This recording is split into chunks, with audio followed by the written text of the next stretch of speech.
back. Oh, this is going to be Encampment Series Part 3. We'll be picking up where we left off on Part 2. So just a quick recap where we're at. Again, we're still working our circular tribal encampment. We've should be showing how we've oriented ourselves on the cardinal cross here, and we were just getting into the bifurcations, and we just had noted this sort of southern bifurcation of Judah and how this is correlating to our ecliptic range, our 23.5 degree ecliptic range, and we've tied that into some mathematical finds such as phi squared, right? So these are some particular numbers that we're finding when we start really digging into these numbers and what the breakup of this camp is showing us. And this, we're still in the first census. Again, we're drawing off of finding this number for Levi, this 2250. And so now we need to kind of look at the second census. So for this coupling of these two things, I've actually got a better graphic, I guess. We'll take this out of here. We'll bring down our version 4 that we put together here, if I can grab it.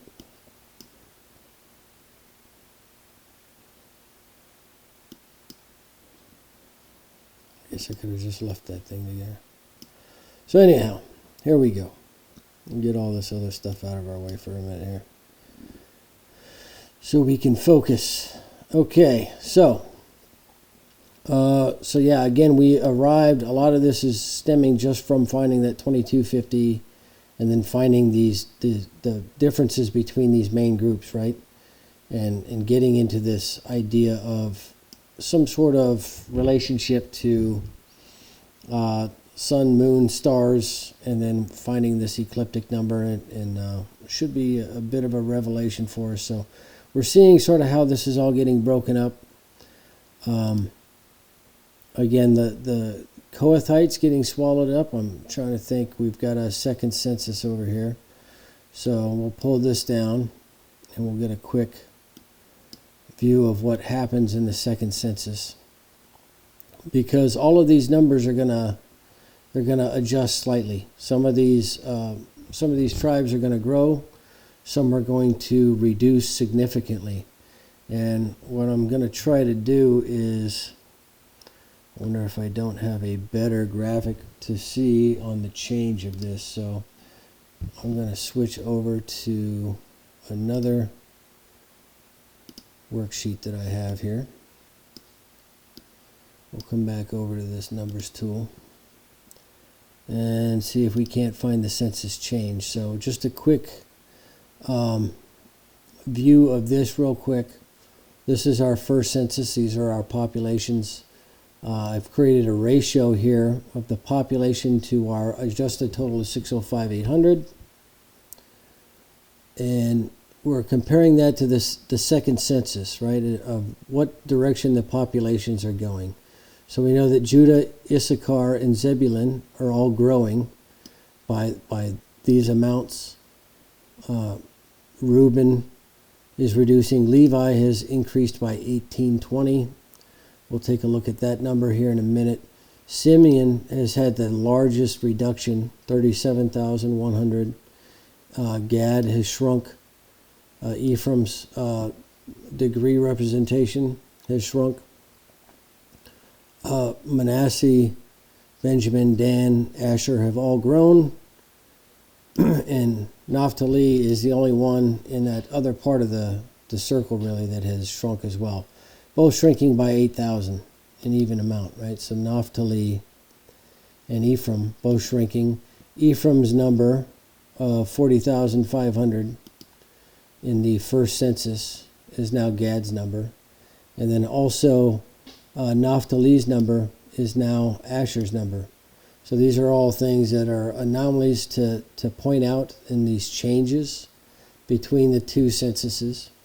We won't get into the blessing and cursing and stuff. That's later on. But the changes, so the ratio of change, I accounted for the actual the ratio of the change between the censuses and then added this all together. So you'll see that you'll find that there's 8 tribes. Once we include Levi in this, there's eight tribes that have increased in number.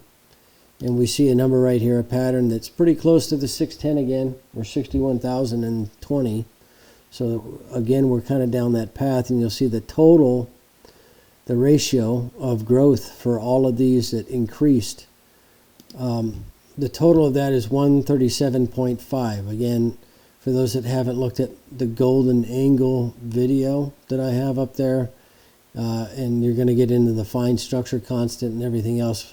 That's sort of the basis of atomic structure and how everything works from the base, the nuts and bolts level of creation. But you'll see that that all adds up, happens to add up to that same number, 137 and a half. So if you're to multiply this by phi squared, you'd be back into that 360 range, right? So if we took and we did this real quick, equals the square root of 5, and then we were to add 1 and divide by 2, and then we're going to multiply by itself, and now we're going to multiply this times our number right here, and you see that we're right at 360 degrees. So interesting that that comes out and that we have 8 to 5, right? These are Fibonacci relationships,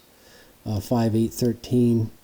That's all Fibonacci related. So very interesting that that shows up like that. 1820, this is a number that we'll hone in on right here. And there's more to be drawn out from these numbers, but we won't get into that on this video. Maybe that'll be in a later video. But trying to stay on track with what we're looking at with this, the construct of these, our layouts here. So just to show you the changes that are taking place, right? So we'll get rid of this and we'll bring this tool back over. And it's hard to see them right next to each other, but you'll see that as this is taking place from the first to the second census, you'll see that Zebulun, remember, was growing. Issachar has grown. Judah has grown. Naphtali has shrunk slightly. Asher has grown, remember. Dan has grown. Benjamin has grown. Manasseh has grown. And then it's Ephraim, Gad, that have shrunk. And then you see how, remember, Simeon's the one that shrunk the most by 37,000, right? And remember, it's he and Levi, remember, that we've associated in this position because they're brethren and they dig down a wall right here. So you see how all of these other tribes that are growing or shrinking, right? Naphtali's the only one shrinking. Everybody else is growing, and it's you can see how it's like it's squashing Simeon down against this wall, because we know that Reuben can't move. Reuben is the one that can excel. He's unstable as water. He's at sea level. Zebulun's a haven for ships right here on the sea, this divide between above and below, so to speak, right? Our skyward and our seaward directions. So so all of these bifurcations in the second census, we can take a look at all of these sections as well as what they mean. So this is what's happening the second census. Remember that our ecliptic position right here, we're keeping that cross the same.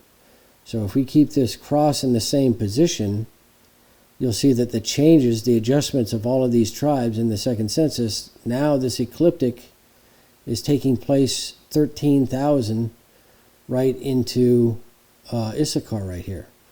So remember, it's the Issachar's the donkey, and we saw on his ensign with the clapping back and this eclipse, this idea of an eclipse taking place. Remember, it's the Kohathites, or of Korah, of Kohath, right? They're getting swallowed up, remember, right here in the second census as we're talking about this. So you see that the bifurcation of Reuben is getting, it's getting shrunk down closer to this ecliptic line, and you're getting it's getting pretty balanced, I guess, with Levi in the second census. So there is a better graphic that I can pull up that'll be better to look at, I think, on this in a second. Well, I guess I can pull it up now. Let's do that. So what we have are, this would be our first, oh, it's not going to let me do that. Hold on, I might have to get rid of this. Okay, so this would be our first census set up right here.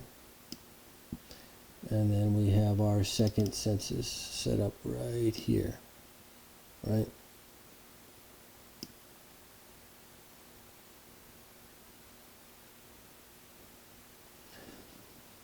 Okay. Oh, don't do that. I really don't know what I'm doing here.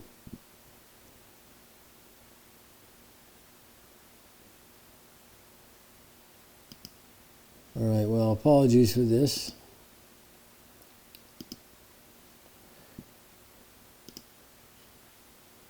Move you back over here. Shrink you up and then bring you over. How about that? How about that? All right, that works. All right, so we've got our two censuses here. I gotta shrink this one a little bit better, I think, too. Okay. That's better.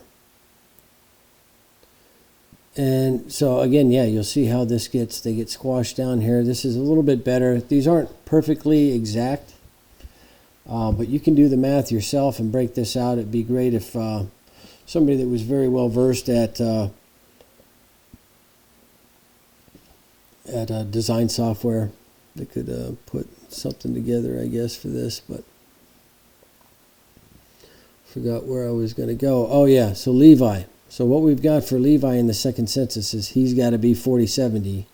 Again, he's going to be setting the balance. We're given all of these other numbers for the other tribes, but it's, you know, we're not really mentioned. It doesn't tell us about a grouping in the second census, but we go ahead and I went ahead and did it anyway and kept the same groupings. There is a difference in the second census about the order. So, you know, in this census, you know, Manasseh and Ephraim. Again, this is the march out is different than how they're first mentioned in the first chapter, and how they're mentioned in chapter 26 is kind of again like they are mentioned in the first chapter. The only difference between those two chapters is Manasseh is mentioned before Ephraim in the chapter 26.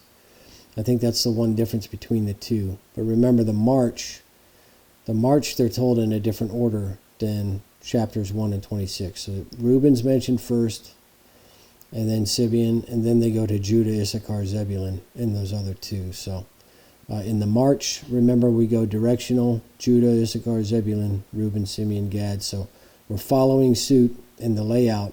We're just changing the actual numbers to see where these breakpoints are happening. So 13,000 is happening in this bifurcation. There's some other interesting bifurcations happening. If we look back at the first census, right, we hadn't looked at this entirely, but you know, again, we're carrying this ecliptic, the 793 right here, through all of these, and so some of these different sections, right? We've got 137 is our difference between the ecliptic and the boundary for Reuben right here. So 137.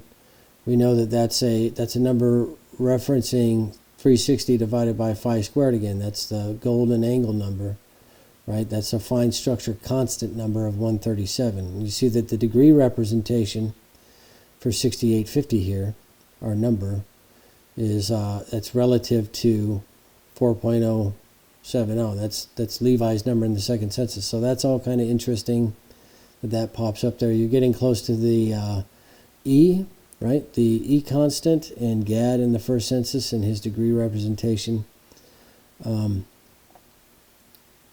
Also, Dan, the bifurcation south of Dan is 411 or 41,100. Divide that by 50, you get 822. 822, if you divide this by 6, again, you get 137. So you have 137 over here on this side. This side is 137 times 6.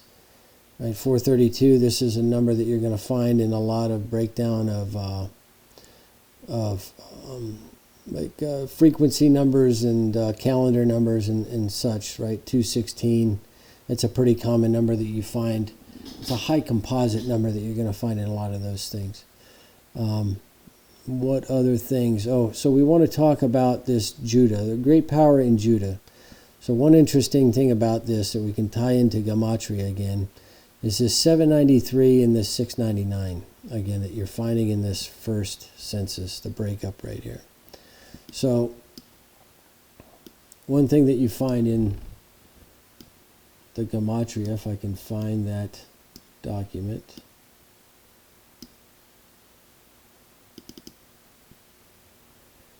is that in Genesis, it's going to be Genesis 3, 22. And it's interesting that 322, that's a Lucas number. That's also going to be the number from Manasseh in the second census, or the first census, 32,200, right? But you are finding mention right here of this tree of life. Okay, so he is Yahweh Elohim. Behold, even he became as one of us from to know of good and evil, and now lest he is stretching forth hand of him, and he takes moreover from tree of lives, and he eats and he lives for eon. And he is sending away him, Yahweh Elohim, from Garden of Eden to serve of the ground which he was taken from there. And he is driving out the human, and he is causing to tabernacle from east to Garden of Eden the cherubim and flame of the sword, the one turning herself to guard of the way of tree of the lives. So this is interesting to me, is this Etz HaHaim, this tree of life. So when we look at the makeup of this, you see in this the second time it's mentioned in 324. Recall that 323, this is the square root of 5 plus 1, right? So we divide that by 2 to get 1.618. So we do find there's a tie there that's kind of interesting. Like, this might all be trivial and coincidence to some, but I don't know, it just seems like you just find a lot of these coincidental things. But one thing is this Etz HaHaim.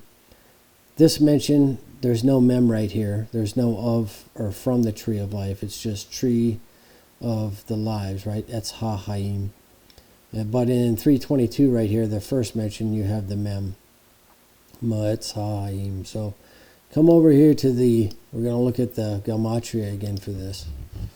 And just to see in 322 where we're going to mention this Etz HaHaim, we have the standard is 200 right here with a mem, an ayin, and a sadi without the final form. But that's 200. With the final form, it'd be 10.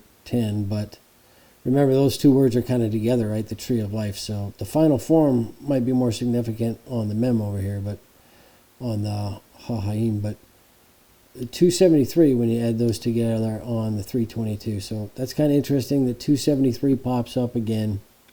Might be coincidental, but when we go down and look at the Etz HaHaim without the from on the front of it, right? It's you have the without the mem, it's just ayin sadi, right? So it's going to be 70 plus 90, that's 160, right? Or the final form 800, 970, but 160 on that first one of tree, and then you're adding 73 in with the HaHaim, right? So that's the sum of that again, 233. And then if we're adding 160 plus 633, that's going to add up to 793. So 793 with final form or 233 for the tree of life, right? So we just saw that the scripture that's talking about this, and now when we come back over here to our breakup for our camp of Israel here, again, we're seeing how we're breaking this up into those two pieces, right? We've got this part of the 793 and the 233 on either side of this. What did I do with my, I lost my other diagram, I think. That one's better, yeah? So yeah, we get 793 and 699. So it's 233 times 3 on this side, 793. So it's kind of interesting that you hit on that 233, 793 with the Tree of Life, and that Manasseh's number down here, 322, is kind of tied into this as well, right? Because it's on the same, it's kind of on the same line there. But yeah, just note some of these bifurcations of the first and second census. Again, recall that when we looked at the difference in the degrees between 90 and 93 to get the 3.65, and then we divided that by the Levite number population, or the degree representation of 1.33, came out to 2.733. Well, if you look at the second census, when everything's getting squeezed down against the wall there, you are getting this, you're seeing the same number again right here. So in this bifurcation in Manasseh, and Manasseh in the second census, we're told, has just daughters, right? So you could think of this as the female half of this tree, right? Or the root end of this tree being down here, right? And it's talking about all the daughters, and then it says that another daughter is mentioned in Asher. So you got to think of this half of these things being sort of the female side, I think. But at any rate, 4,600 right here reduces to 92 by 50, and then the degree representation again, 2.733, right? So you're getting that number pops up again right here. So it seems hardly coincidental that happens. 1319 and relative to 1317. We probably won't get into that with the faces. You can look at some of my other videos. I kind of touch on some of these other findings that you get with the numbers in the gematria, which is just, to me, it's fascinating.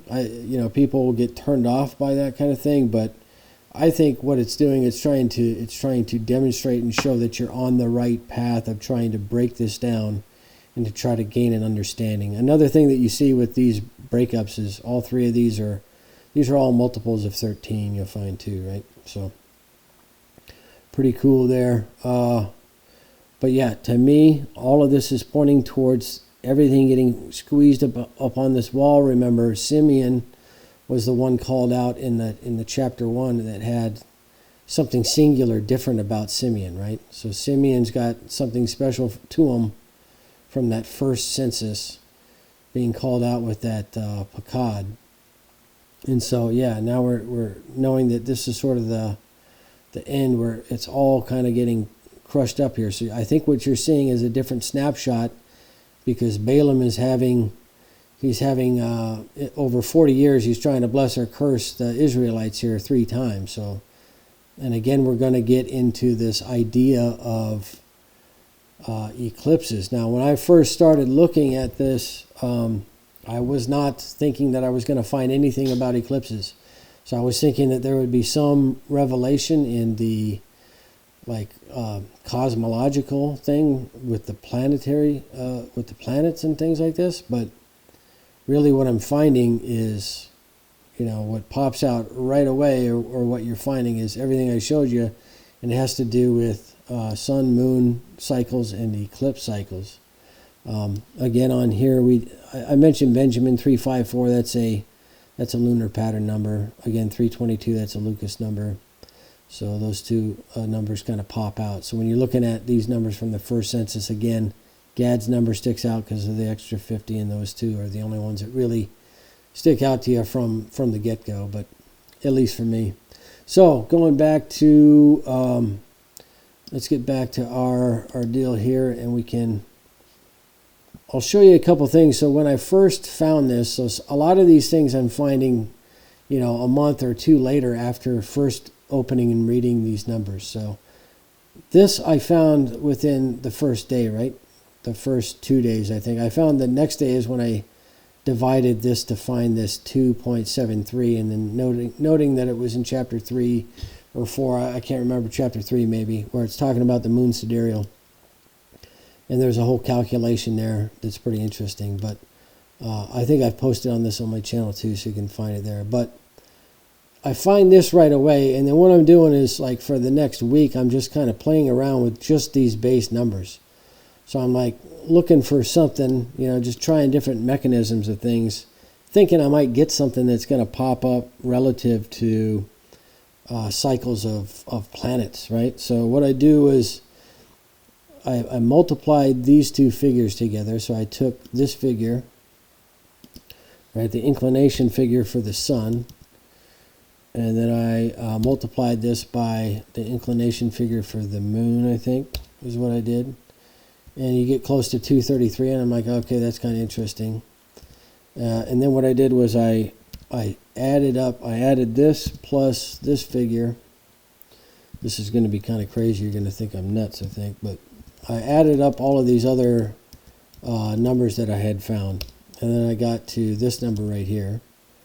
And then I thought, well, because this gets kind of close to a number relative to the eclipses, right, as far as cycles. Because if you're looking at all the draconic and the analemic and all these different cycles of the moon, that they think that the eclipse happens because of the sort of the conjunction of all these different cycles. Well, you're getting right in that neighborhood at this number. So I was like, okay, well, I'll take this sidereal cycle of the moon right here, and I'm going to multiply this by 10 so that it's more correct, right? 27 1/3 days. And then I'll multiply these two figures right here. And so what I did was I multiplied these two, and it came up with 6596.33. And of course that's 11 days different, right? So if we were to subtract 11 days from this, you'd get 6585.33. I'm like, oh, that's pretty cool. It's kind of a stretch. It's beyond a stretch, because you'd have to find like what the meaning for all that, but I thought it'd be kind of interesting just to play around with this, and I did come up with that within that first week.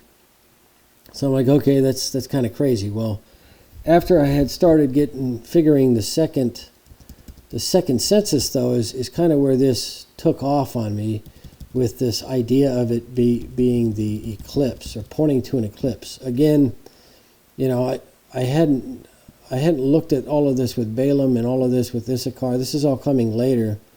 But one thing I did note was the difference in Levi. So Levi, again, the difference from the first census to the second census is, first census we're at 603,550. Second census is 601,730. And then we know how we got to 2250 for Levi right here. So if we're going to look at the difference, right, we've got Levi's number of 2250 here. And then we see that the difference between the first and second censuses here is 1820.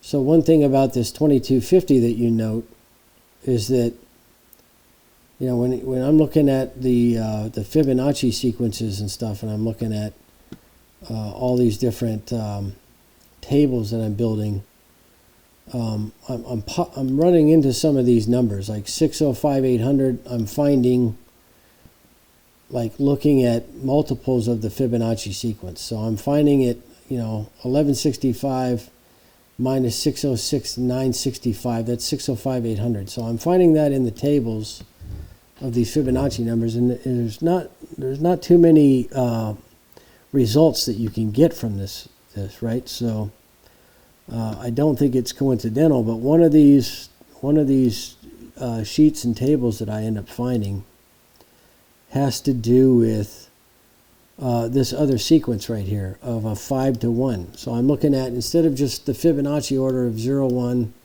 and 1, 1, 2, 1 is the Lucas sequence. I'm looking at 3, 1, 4, 1, 5, 1, and this goes into I got pointed to looking at this through the book of John, with in the beginning was the Word, and the Word was with God, and the Word was God, or whatever. I forget the actual thing, but anyway, that that thing, it kind of got me pointed towards this 0, 2, and 5 thing. But anyway, not to get off topic, you'll just see that this sequence produces 225 and then 364. So obviously 225 to 364, we see that with between the Venus and Sun cycles, because it's 224.7 sidereal days for Venus as to 365 for the Sun, and we know that those are a 8 to 13 relationship, and we know that's a Fibonacci relationship. So it's a difference of phi, so to speak, right? So I happen to know that this 225, right, is, if I multiply this by phi right here, I know that we're going to end up with 3640. Okay, and I know that we can easily see that 3640, right, 1820 is going to be 3640 divided by 2. Right, so it's kind of interesting that you're hitting on this. We kind of saw this before with, when we doubled this number right here, because we already had found phi, and we kind of got down this path of finding the ecliptic and all this other stuff. So, so we got Levi in the first census, and then remember Levi in the second census is going to be 4070. And we see that 2250 times phi is 3640, and then that divided by 2 is 1820. So one thing that I didn't realize, I guess, or you catch, is that 1820, if you were to multiply that by the square root of 5 again, it's going to be equal to 4070. So now 4070, if we were to multiply this, if we were to multiply 4070 now times 5, if we were to start this pattern over again, multiply it by 5, it comes out to 6585.398. So this is, that again, that's the same, your pattern for an eclipse is 6585.331.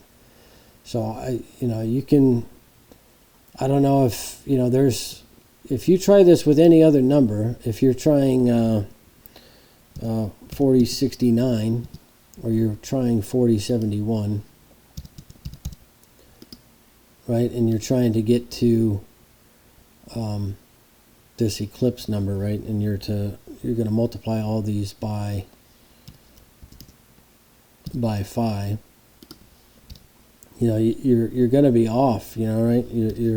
This is the only number that you can get that's going to hit right on that 6585.3 number. So that's as close as you're going to get to it, you know what I mean? If you were to actually take, I don't know, I don't think I've looked and see how close this is if you hit that, but yeah, it's off by a bit. So yeah, that number right there, 4070, that's as dialed in as you can get to get you to this number, which represents and that's a continual pattern, right? It's not something I think that is understood as why exactly this is hitting like a total eclipse on a serocycle is happening at 6585.33, but right here it is in your scriptures when you break down these camps of Israel in a circular formation like this. Okay, so it's, I don't know, it's, some might be thinking I'm a nut bar or something, I don't know. Anyway, 39.6, we wanted to look again at that 39.650 also, right? So if we were going to look at that to see how close you could be to if you tried, 39.6, or let's just say we're going to take phi squared, and we're going to multiply this by 9. And then we're going to divide this by 360. And then we're going to multiply this by 605,800 to find out how close we are to 39,650. And we're off by an eighth, 1/8. So, I mean, that's as dialed in as you can get with these big numbers. So why these big numbers that we're given? I think it's so that you can calculate down to these very fine numbers, and you can find phi squared, right? You can find all of these very important numbers to a pretty, that's a pretty significant, a tenth of a thousandth or a 100th of a thousandth. That's pretty dialed in, right, with these big numbers. So you'd be hard pressed to try and convince me that this is wrong. But yeah, that should get us to where we should be pretty convinced, I would think, on this 40-70, 22-50, 18-20 relationship that's happening right here with the Levite number population. Trying to think what else I wanted to show on this in this regard. You do find this 65-85. If 65-85 divided by 5, it's you're going to get 13-17. You do find 13-17 in some of these sequences as well. So I think it's an 11-8 is going to be the 5-1 times the square root of 5. That's the one that produces. I'm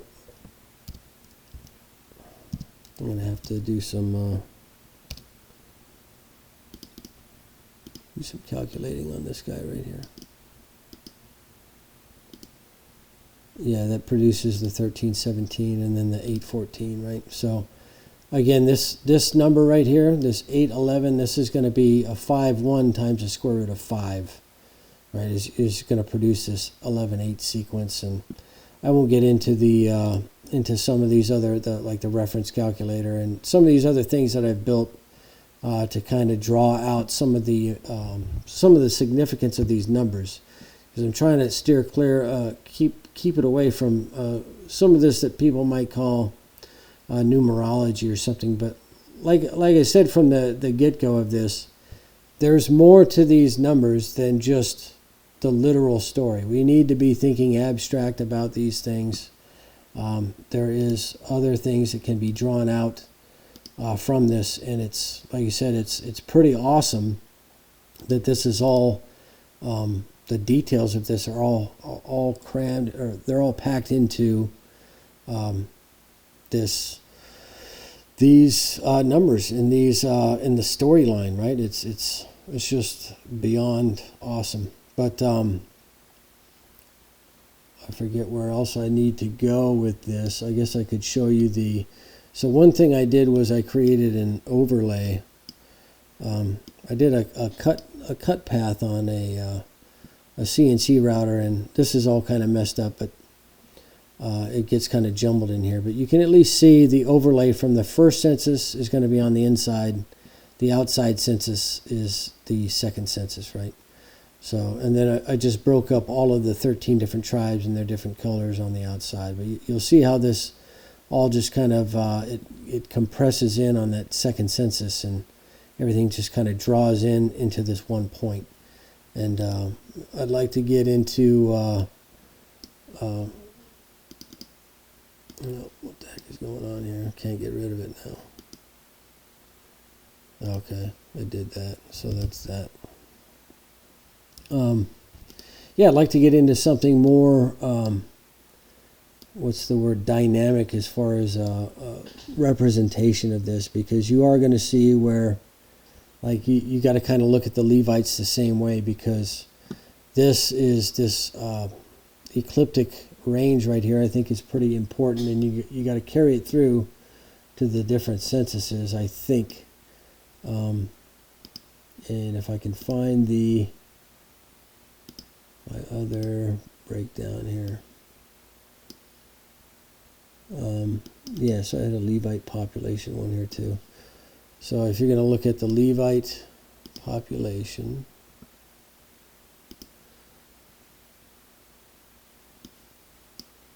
it's a similar thing happening when you're looking at Moses, Aaron, Eleazar, and Ithamar to this one direction. And then you're going to start looking at the total numbers of all of the different groups in these different directions, right? So you're told of the Levites over a month are this larger number, and the Levites between 25 and 60, I think it is, or 25 and 50, are going to be the smaller number. So it's giving you another breakdown, a sort of, bifurcation breakdown of this, and you find some more interesting numbers in here, like 628, 314, that's a pi relative number, 364, 365. You know, you're just finding a lot of interesting things in there. But that's going to do it for this segment. I'll see if I got anything more to do, but that might do it. Thanks for listening in.